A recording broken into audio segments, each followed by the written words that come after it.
In South America, Central America, and even the southern United States, there's a creature that's been seen, but unexplained since the late 1990s. Many people have spoken of the creature, and sightings even continue to this day. It's one of the most infamous cryptids in all of cryptozoology, known by the name Chupacabra. June 19th, 2012. Allison Samuels is a 45-year-old woman who lives alone on her ranch in southern Texas. She has chickens, goats, sheep, and grew up hunting with her brothers, so not only is she familiar with animals, but also with their behavior. But one night, she's driving home from town when she sees an animal running down the road in front of her. It runs like a loping dog, but is a strange color that she hasn't really seen before. It's got gray-blue skin, and it's running away from her. When about that time, it turns sideways and takes off into the tall grass, chasing wild birds of some sort.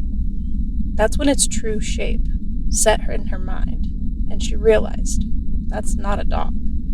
It disappears in the brush, and she loses sight of it, but continues to think about it as she drives on. June 25th, 2012. Allison Samuels wakes up one morning hearing her chickens clucking and screaming at the top of their lungs, and when she rushes outside with her dogs, she finds a grisly scene in her animal pen. 3 of her goats and 4 of her chickens have been killed by something overnight.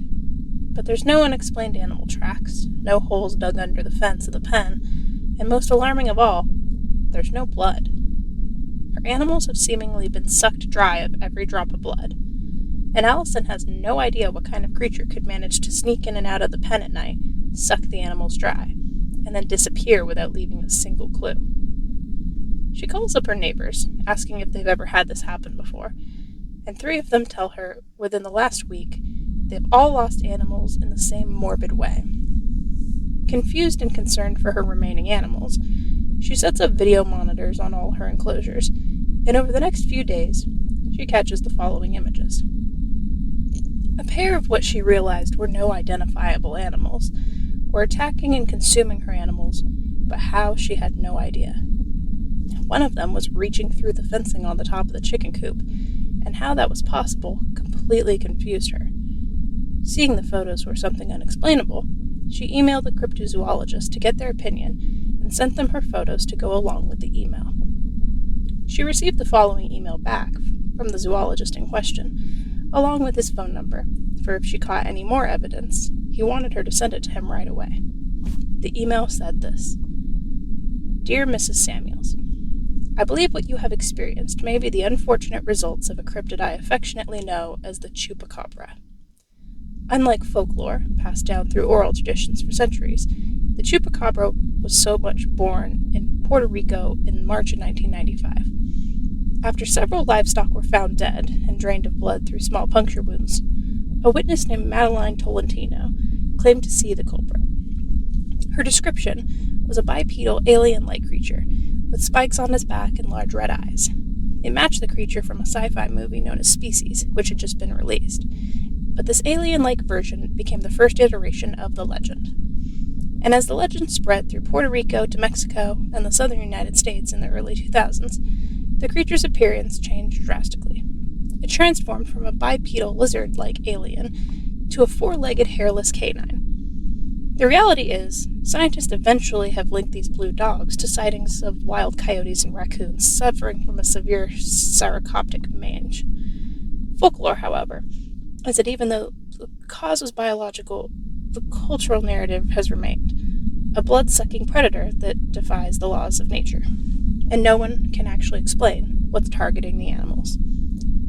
While the Chupacabra itself is a 90s baby, it's tapped into deep-seated fears already present in Latin America and the Caribbean culture. The Mocha vampire, from 1970s, Puerto Rico, which had a previous scare involving the vampire of Mocha, which has also targeted livestock, as well as Aswang and Pucachén. Some folklorists note similarities to older Spanish or indigenous spirits that drain life or blood, but these are generally considered cousins rather than direct ancestors. I urge you to keep your cameras rolling, and if you get more evidence, send it to me immediately. While this creature has never attacked any humans that we know of, it could be an endangered species, and if so, needs to be protected. Thank you for your evidence. Sincerely, Adam White.